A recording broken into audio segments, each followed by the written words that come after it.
A brand new engine, 38 hours on the clock, and a repair bill that hit $4,000. The owner swore he did nothing wrong, but the mechanic knew better, because the damage told a different story. Every year, thousands of outboards are destroyed, not by defects, not by bad luck, but by what happens in the first 60 seconds after you turn that key. 5 invisible mistakes. 5 ways to kill an engine before you ever leave the dock. And here's the worst part. Most boaters have no idea they're doing it. Before we dive in, I need to ask you something. Drop a comment right now. How long do you let your engine warm up before you throttle up? Be honest. I'll tell you if you're in the danger zone. And if you haven't already, hit that subscribe button and tap the bell, because what you're about to learn could save you thousands, and I don't want you to miss a single video like this. Now, let's talk about the first mistake, and why it destroys more engines than anything else on this list. There's a ritual that plays out at marinas across North America every single weekend. A boater steps onto the transom, turns a key or presses a button, and listens for the satisfying rumble of an outboard motor coming to life. Within seconds, the throttle goes forward, the boat pulls away from the dock, and the day begins. It seems so natural, so automatic. After all, this is what outboard motors were designed for. Simplicity, reliability. Turn it on, and it works. For generations, that promise has defined the recreational boating experience. Unlike inboard engines buried deep in a hull, outboards were meant to be accessible, easy to maintain, forgiving. The average weekend boater didn't need to be a mechanic. They just needed to follow a few basic steps, and the engine would do the rest. This idea, this belief in effortless power, has been reinforced by decades of marketing. Brochures show smiling families skimming across glassy water. Advertisements promise adventure without complication. And for the most part, it's true. Modern outboards are engineering marvels. They start in freezing temperatures. They run for thousands of hours. They deliver power that would have seemed impossible just 20 years ago. But somewhere along the way, something changed. And most boaters never noticed. The outboard motor of today is not the outboard motor your father used. It's not even close. Consider what's happening beneath that cowling.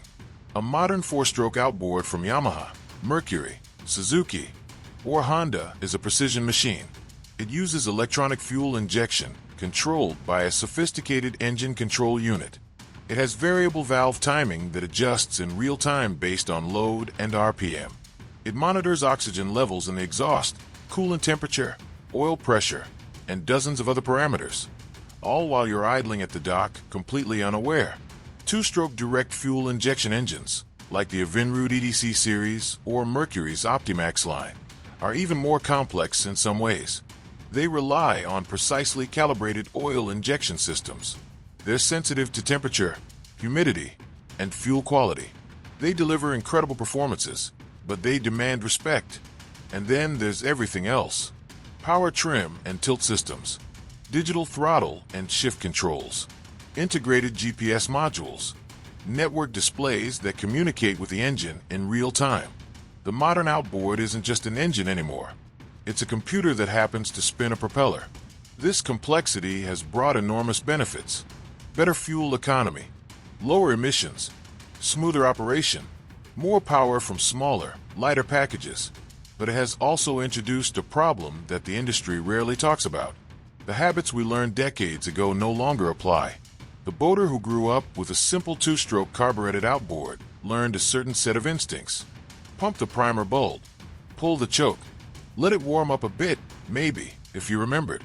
Then go. Those engines were tough. They tolerated rough handling. They forgave mistakes. But the engines of today are different. They're built to tighter tolerances. They rely on systems that need time to stabilize. And when those systems are pushed too hard, too fast, they fail.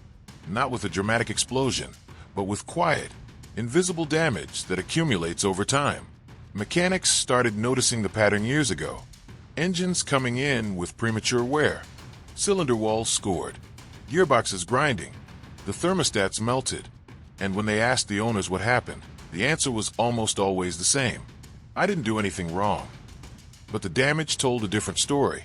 A story of habits that no longer match the machines, of assumptions that had become dangerous, of invisible mistakes made in the first moments after startup, mistakes that would cost thousands of dollars to fix. And that story is what we're here to uncover. The first mistake is the most common, and it begins with a belief that sounds perfectly reasonable. Modern engines don't need to warm up. You've heard it before. Maybe you've said it yourself. Fuel injection changed everything. The computer handles it all. Just start it and go. There's a grain of truth in this.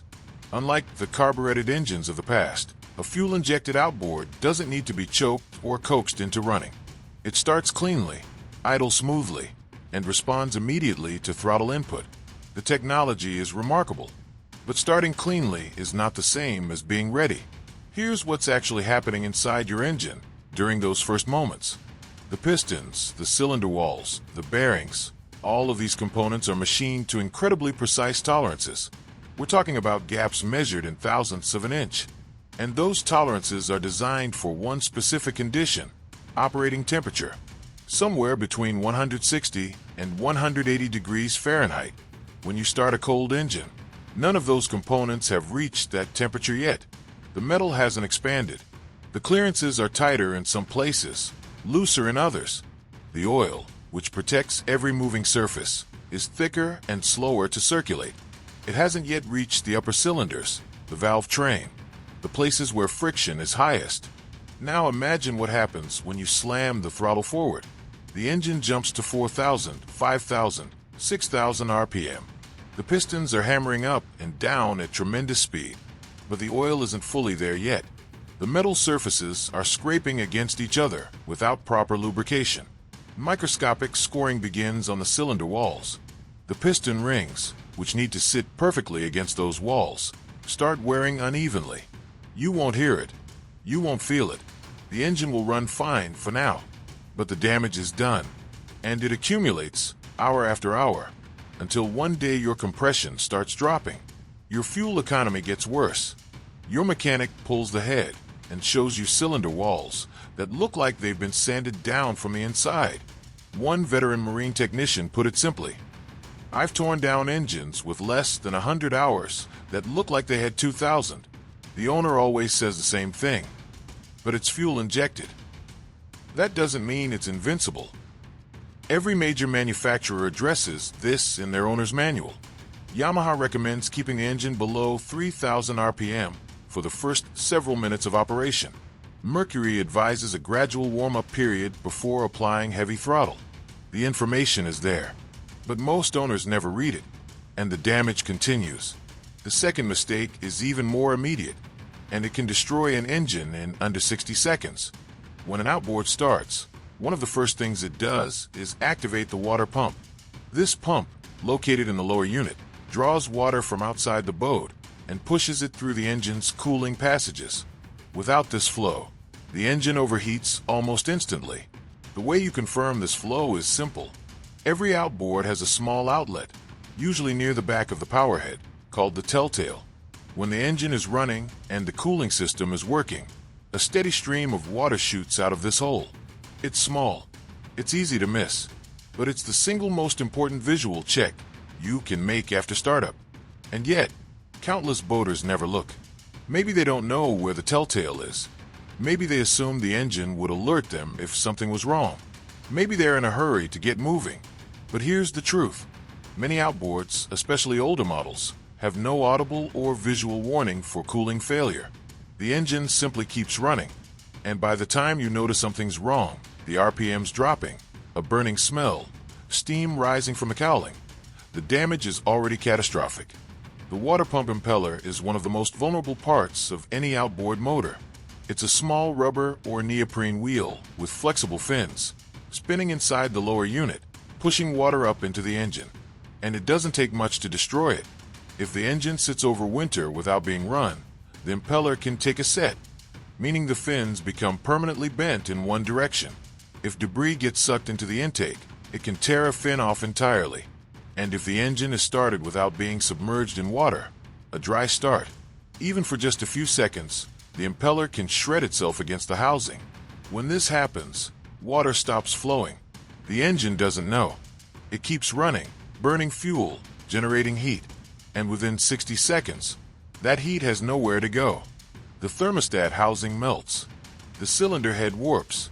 The exhaust manifold cracks. The damage spreads faster than you can imagine. One mechanic described a case that stuck with him. A customer brought in a 2019 Suzuki 150. Beautiful motor, barely used. He'd run it for about 3 minutes without noticing the weak telltale stream. By the time he returned to the dock, the engine was overheating badly. The head gasket was blown. The thermostat housing had melted into a shapeless lump. The repair estimate came to $3,800, all because he didn't look for the stream. The lesson is simple. Every single time you start your engine, look at the telltale. Confirm strong, steady water flow. It takes 3 seconds, and it can save you thousands. Now the third mistake. This one lives in the gearbox, hidden in the lower unit, out of sight and out of mind. When you shift an outboard from neutral into forward or reverse, you're engaging a set of components called clutch dogs. These are hardened steel teeth that interlock to transfer power from the engine to the propeller shaft. They're designed to engage smoothly and quietly at idle RPM. But here's what many boaters do. They start the engine, let it rev up to 1500 or 2000 RPM, and then slam it into gear. Maybe they're in a hurry. Maybe they don't realize the engine has revved up. Maybe they just don't think it matters. It matters. When you shift at high RPM, those clutch dogs don't engage smoothly. They crash into each other. The impact is violent, even if you don't hear it. And over time, this repeated shock load wears down the teeth. They become rounded. They start slipping under heavy throttle. Eventually, they fail entirely, leaving you dead in the water with a lower unit that needs to be rebuilt. Gearcase repairs are among the most expensive services in the outboard world. Depending on the make and model, you're looking at $1,200 to $2,500, sometimes more. And most of these failures are completely preventable. The fix is absurdly simple. Wait for the engine to settle to idle, 600 to 800 RPM, before shifting. Let the clutch dogs engage the way they were designed to. Smooth, controlled, quiet. That's it. The fourth mistake takes longer to manifest, but its consequences are just as severe. It involves the break-in period and the boaters who ignore it. When you buy a new outboard, the manufacturer includes a specific set of instructions for the first 10 hours of operation. Vary the RPM. Avoid sustained full throttle. Give the engine time to seat its piston rings against the cylinder walls. These aren't suggestions. They're requirements for long-term engine health. But here's what happens in the real world. Someone buys a new boat, a new motor. They're excited. They want to see what it can do. And on that first weekend, they run it wide open for hours at a time. The result is predictable. The cylinder walls become glazed, a condition where the surface becomes too smooth for the piston rings to seat properly. Compression drops. Oil consumption increases. The engine that should have lasted 15,000 hours starts showing wear at 500. One technician recalled a customer who brought in a brand new engine after a single weekend. He'd wanted to see what it could do. He ran it at full throttle for 6 hours straight. By Monday, the cylinders were glazed. He was looking at a top-end rebuild before his first oil change. You saved for years. You bought the best engine you could afford. And in one afternoon, you took years off its life, because no one told you to wait. But here's the deeper question. Why do these mistakes keep happening? Why do experienced boaters, people who genuinely care about their equipment, keep making the same errors? The answer begins with a knowledge gap. Many modern boaters didn't grow up working on engines. They didn't learn from a father or grandfather who could explain what was happening inside the motor. Instead, they learned from YouTube videos, some excellent, some dangerously wrong. They learned from friends who seemed confident but had never read a manual. They learned by doing, which works fine until you do the wrong thing. And they learned to trust the technology. This is understandable. We live in an age of smart machines. Our cars warn us when tire pressure is low. Our phones remind us to charge before we run out of battery. Everything beeps and flashes and alerts. So when an outboard motor starts smoothly and runs quietly, we assume it's handling everything. We assume it would tell us if something was wrong. But outboards aren't that smart. Not yet. The Telltale doesn't have a sensor that sends an alert to your phone. The gearbox doesn't warn you before you slam it into gear. The engine doesn't know you're about to redline it with cold oil. Technology compensates for many things, but it doesn't compensate for impatience. There's another factor at work here, and it's more insidious. It's the way outboards are marketed. Open any boating magazine. Watch any manufacturer's promotional video. What do you see? A gleaming boat on open water. A family laughing as they speed across a lake. A fisherman reaches his favorite spot in record time. The throttle is always forward. The engine is always roaring. The message is clear. This machine is ready to perform. What you don't see is the warm-up period. You don't see the boater checking the Telltale. You don't see the careful, gradual throttle up that protects the engine's longevity. The brochure shows you the destination. It doesn't show you the discipline required to get there safely, season after season. And then there's the generational shift. Older two-stroke carbureted engines were, in some ways, more forgiving. They were simpler. They had wider tolerances. They tolerated rough handling because they didn't have precision electronics and tight clearances to worry about. A boater who grew up with those engines developed certain habits. Quick starts, immediate throttle, no waiting around.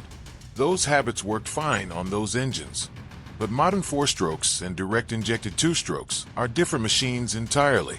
They're more powerful, more efficient, more capable, and far more sensitive to improper operation. The engines evolved. The habits didn't. This is not the fault of the boaters. No one sat them down and explained the difference. No dealer handed them a checklist and walked them through the new reality. The industry assumed that people would read the manual, follow the procedures, and adjust their behavior accordingly. That assumption was wrong. So where does this leave us? The mistakes are clear. The consequences are documented. The engineering is understood. What matters now is what you do with this knowledge. The correct startup sequence is not complicated. It doesn't require special tools or advanced training. It simply requires awareness and a few minutes of patience. Before you start the engine, confirm it's in neutral. Check your fuel level and battery condition. Make sure the lower unit is submerged if you're at the dock, or that water is flowing if you're using a flush adapter. When you turn the key or press the button, let the engine idle for 10 to 15 seconds. During this time, look for the telltale stream. Find that small jet of water shooting from the back of the motor. Confirm it's steady and strong. If it's weak or absent, shut down immediately and investigate. Do not assume it will fix itself. Allow the engine to warm up for 2 to 3 minutes at idle or just above. This gives the oil time to circulate. It lets the metal components expand to their design tolerances. It prepares the entire system for the demands you're about to place on it. When you're ready to move, shift into gear only at idle RPM. 600 to 800 revolutions per minute. Smooth and deliberate. Let the clutch dogs engage the way they were designed to, without impact, without shock. Then, and only then, begin to throttle up. Do it gradually. Let the engine reach operating temperature before you ask for full power. During the break-in period, the first 10 hours, vary your RPM. Avoid sustained wide-open throttle. Follow the manufacturer's guidelines, even if they feel overly cautious. They exist for a reason. This entire process takes less than 5 minutes, and it can save you thousands of dollars over the life of your engine. But beyond the procedure, there's a mindset shift that matters even more. Your outboard motor is not an appliance. It's not a microwave that you turn on and forget. It's a precision machine, a complex assembly of metal, fuel, fire, and water, all working together in carefully orchestrated harmony. It responds to how you treat it. It remembers every cold start you rushed, every time you slammed it into gear, every hour you ran it without proper warm-up. The best boaters understand this. They don't see maintenance as a burden. They see it as a relationship. They respect the machine because they know what it's capable of and what it demands in return. This isn't about fear. It's about awareness. It's about understanding that the few minutes you invest at the beginning of each trip pay dividends for years to come. And there's a bigger picture here, too. One that extends beyond any single engine or any single owner. We live in an age where machines do more than ever before. They compensate for our mistakes. They alert us to problems. They make life easier in ways our grandparents couldn't have imagined. But there's a limit.